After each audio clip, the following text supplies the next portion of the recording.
Bienvenida. Hoy nos sumergimos en una colección, bastante ecléctica de textos. Reflexiones filosóficas, anotaciones casi diarias, consejos prácticos. Todos giran en torno a una idea poderosa, la de construir una fortaleza interior, cultivar la integridad y buscar el crecimiento personal. Tenemos material que va desde lo muy directo hasta, lo más profundo, y nuestra misión aquí es destilar las claves esenciales. ¿Cómo se cultiva esa fuerza interior que algunos describen como un castillo inexpugnable en la mente? Vamos a explorar qué nos dicen estas fuentes, a ver qué sacamos en claro. Así es. Vamos a desgranar cómo estos conceptos, muchos con ecos del estoicismo y otras filosofías antiguas, no son solo ideas abstractas, sino herramientas potencialmente muy prácticas para forjar un carácter sólido en el día a día y, sobre todo, para encontrar un sentido, un sentido más profundo a través de nuestras propias acciones. Empecemos por esa imagen central que parece repetirse, la del castillo interior. La idea de que existe un espacio dentro de cada persona, una especie de ciudadela mental, al que nadie puede acceder sin permiso. No hablamos de muros físicos, claro. Claro, claro. Hablamos de nuestros pensamientos, nuestras elecciones internas. Exacto. Es un pilar fundamental con raíces muy antiguas. Ya Zenón, el fundador del estoicismo, esa filosofía que busca la serenidad a través de la razón y la virtud, hacía una distinción crucial. Diferenciaba el cuerpo y las circunstancias externas, que pueden ser dañados, controlados o arrebatados, de la mente o la voluntad. Argumentaba que la mente, si se cultiva filosóficamente, él daba crédito a su maestro Estilpo por enseñárselo, permanece bajo nuestro control soberano. Es una fortaleza cuyas puertas, insistía, solo se abren desde dentro. Nadie puede forzarlas. Y para ilustrar esto de forma impactante, los textos mencionan repetidamente al boxeador Rubin Hurricane Carter. Su historia es tremenda.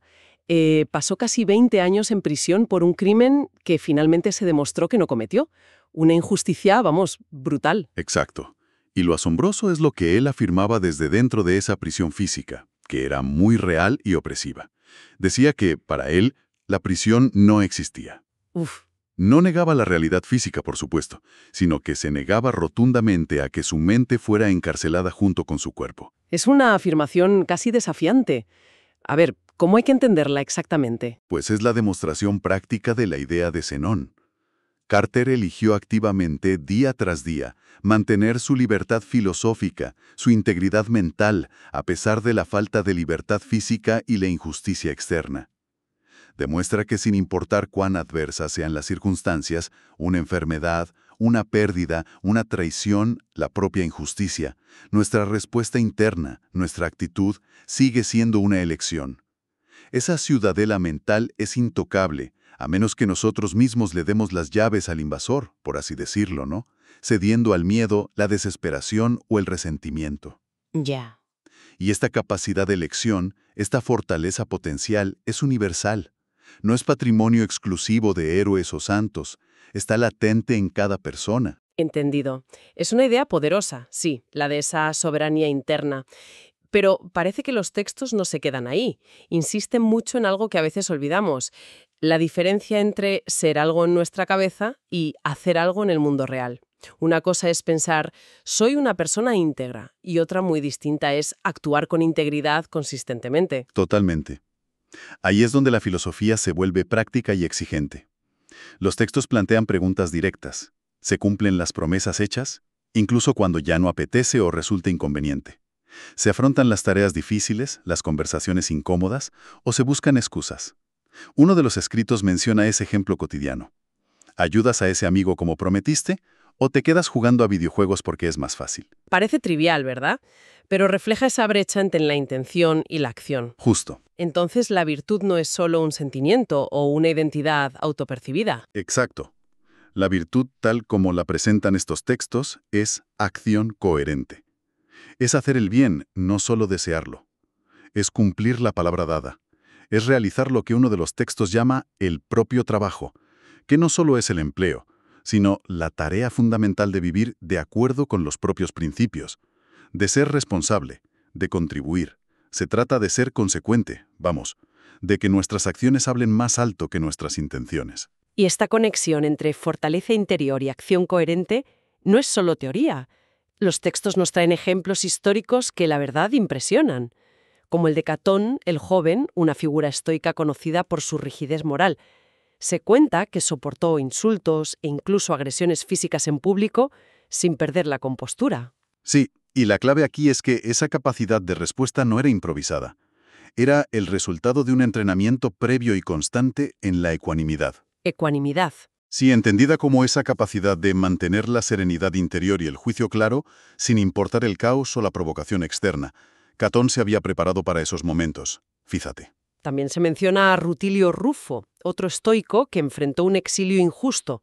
En lugar de hundirse en la amargura, lo afrontó con dignidad, continuando sus estudios y su vida filosófica. Son ejemplos que ilustran un punto crucial. La disciplina, la integridad en acción, la capacidad de responder virtuosamente bajo presión, no son dones innatos. Son habilidades que se construyen, que se entrenan deliberadamente. Y esto conecta con una observación muy aguda de Albert Gray, que aparece en las notas. Las personas exitosas adquieren el hábito de hacer cosas que a quienes fracasan no les gusta hacer. O sea que no es que les guste. No necesariamente. La clave no está en que les guste hacerlo, sino en que han formado el hábito porque entienden su importancia. Saben por qué lo hacen. ¿Y cómo se forma ese hábito? ¿Cómo se elige lo difícil pero correcto sobre lo fácil pero intrascendente? Para eso, es fundamental lo que señalan los textos, tener una claridad meridiana sobre qué es lo verdaderamente importante para uno, cuáles son los principios irrenunciables, los valores que guían la vida. Esas prioridades claras actúan como un ancla.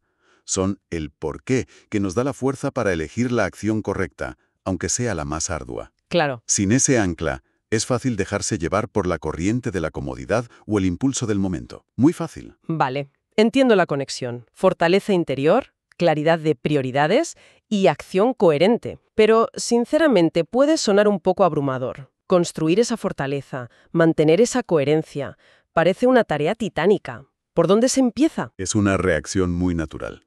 Y precisamente por eso es tan valiosa la perspectiva que ofrece Séneca, otro gran estoico, recogida en uno de los textos. Él proponía algo mucho más manejable. Enfocarse en encontrar una sola cosa cada día que nos haga mejores. Una pequeña acción, una reflexión útil, una conversación constructiva, incluso una cita inspiradora que nos dé que pensar. Algo pequeño. Como construir con bloques. Un bloque al día parece poco, pero con el tiempo se levanta una estructura sólida. O como aprender a leer, que nadie lo hace de golpe, es letra a letra, sílaba a sílaba. Exactamente esa es la analogía. Zenón, el fundador, ya decía algo parecido. El bienestar se alcanza con pequeños pasos constantes, aunque el resultado final, el bienestar en sí, no sea algo pequeño. Es el principio del crecimiento incremental. Aplica a todo. Escribir un libro, ponerse en forma, aprender un idioma, mejorar una relación. Son los pequeños esfuerzos diarios, acumulados, los que generan grandes transformaciones. Como resume Jim Rohn en una cita directa de las notas, la vida no mejora por casualidad, mejora por el cambio. Y ese cambio significativo es casi siempre la suma de incontables pequeños cambios deliberados. Me gusta esa idea del progreso gradual. Hace que el desafío parezca más abordable, sí. Pero junto a esto, también se habla de la perspectiva a largo plazo. León Tolstoy, en sus reflexiones, identificaba a los dos guerreros más poderosos, la paciencia y el tiempo. Suena a que hay que perseverar, ¿no? Sin duda. La construcción de carácter, el cambio profundo, no sucede de la noche a la mañana. Requiere persistencia, resistir la tentación de abandonar cuando los resultados no son inmediatos. Paciencia sí, pero, y esto es crucial, no una paciencia pasiva, de sentarse a esperar. Claro, porque otras citas recogidas parecen apuntar a la acción. Jim Rohn de nuevo. O diriges el día o el día te dirige a ti.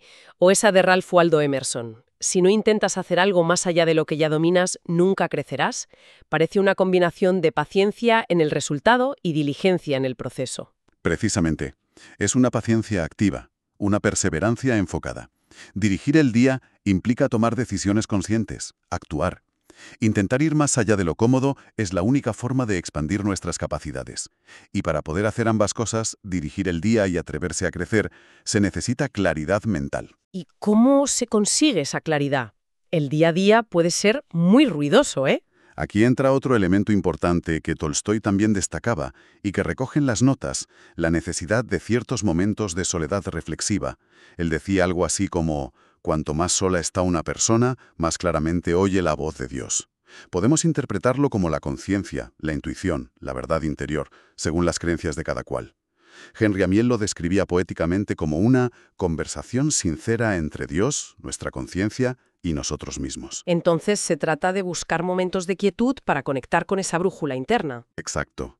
No se trata de aislamiento social crónico, que puede ser perjudicial, sino de buscar activamente espacios de tranquilidad para la reflexión, para escuchar nuestros propios pensamientos sin el ruido externo constante. Esos momentos son como el alimento para el alma, el mantenimiento necesario para esa fortaleza interior de la que venimos hablando. Sin esa pausa reflexiva, es fácil perder el rumbo. Es un matiz importante. Reflexión, no aislamiento. De hecho, los textos también nos invitan a pensar en nuestro entorno social. Una de las preguntas para la autoexploración es ¿con quién pasas el tiempo? Porque las personas que nos rodean nos moldean, influyen en nuestras ideas y hábitos. Es una influencia innegable, sí. Y esto conecta con otra reflexión profunda atribuida al sabio Hillel. Si no soy para mí, ¿quién lo será? Pero si solo soy para mí, ¿quién soy? Plantea un equilibrio fundamental. Necesitamos cuidarnos, fortalecernos, ser para nosotros mismos, porque si no estamos bien, poco podemos aportar. Pero el objetivo último de esa fortaleza no es el egoísmo o el ensimismamiento. El propósito es poder ser algo más, no ser solo para nosotros mismos, poder contribuir. Me recuerda a esa metáfora tan gráfica que aparece en los materiales. Ser una fuente, no un desagüe. Es una imagen muy potente, sí. La fuente está llena, rebosa y da naturalmente. El desagüe, en cambio, siempre está vacío, absorbiendo la energía de su entorno, drenando a los demás. Los textos sugieren que cultivar esa fortaleza interior, esa soberanía sobre uno mismo, es lo que nos permite pasar de ser un desagüe a convertirnos en una fuente. No se trata de una cualidad innata, sino del resultado de ese trabajo interior. Es un desbordamiento ganado, no una abundancia sin esfuerzo. Una fuente, no un desagüe. Da que pensar sobre nuestro impacto en los demás, desde luego. Y para ayudarnos en este camino, los textos proponen herramientas muy concretas, como una serie de preguntas guía para la navegación diaria. Sí, son como pequeñas brújulas de bolsillo para mantener el rumbo estoico en medio de la rutina. Preguntas como, ¿está esto bajo mi control? Fundamental para enfocar nuestra energía donde realmente podemos influir y no desgastarnos en lo incontrolable. ¿O cómo es mi día ideal? No como una fantasía lejana, sino como un modelo para tomar decisiones hoy. ¿Esta acción me acerca o me aleja de ese ideal? ¿Verdad? Justo. También, ¿es esto tiempo vivo o tiempo muerto? Una invitación a evaluar si estamos usando nuestro tiempo de forma activa, consciente y con propósito, tiempo vivo, o si simplemente estamos dejándolo pasar, reaccionando pasivamente, tiempo muerto. Otra que me impactó. ¿Es esto quien quiero ser? Nos recuerda que cada pequeña acción, cada decisión, es como un voto que emitimos sobre la persona en la que nos estamos convirtiendo. Define nuestro carácter en tiempo real. Y muy útil también. ¿Importa esto realmente? Un filtro poderoso para distinguir lo esencial de lo trivial, para no ahogarnos en preocupaciones menores o tareas irrelevantes. Ayuda a simplificar y enfocar. Muchísimo. Finalmente, ¿para quién es esto? Una pregunta clave para actuar con propósito y empatía, considerando el impacto de nuestras acciones en los demás, saliendo de nuestro propio ombligo. Son herramientas excelentes para mantener la perspectiva y la intención en el día a día. Y junto a estas guías, los textos también abordan de frente la gestión de emociones difíciles, particularmente la ira. Sí, y la sugerencia es interesante. No se trata de reprimirla sin más, porque, como dice uno de los textos, eso es como tragarse un veneno que nos daña por dentro. Efectivamente. Pero tampoco de explotar sin control, porque eso daña tanto por dentro como por fuera, afectando nuestras relaciones y nuestro entorno. La propuesta es más sofisticada. Transformarla. Canalizar esa energía potente de la ira hacia algo constructivo. ¿Cómo? Los textos sugieren opciones prácticas. Salir a correr, dibujar, escribir, respirar profundamente para calmar la respuesta fisiológica, analizar la causa real con la cabeza fría. O expresar el enfado de forma asertiva, ¿no? Respetuosa en lugar de agresiva. Exacto. Claro, pero eso requiere un nivel de autocontrol considerable en el momento. No es fácil. Desde luego. Y ahí volvemos al punto de partida. Ese autocontrol necesario para transformar la ira, en lugar de ser secuestrado por ella, es precisamente una de las capacidades que se desarrollan y fortalecen dentro de esa fortaleza interior. No es magia, es el fruto de la práctica constante, de la disciplina mental cultivada día a día. Y el objetivo final de todo este esfuerzo parece ser es alcanzar una cierta paz interior, una serenidad estable. Me gustó mucho esa cita de Miguel de Cervantes que se recoge: la paz es el mayor valor de la vida. Es una aspiración profunda, y no creo que Cervantes se refiriera a una vida sin problemas ni conflictos, eso es utópico, sino más bien a la capacidad de mantener esa ecuanimidad, esa calma interna, esa fortaleza serena, incluso cuando la vida nos presenta tormentas.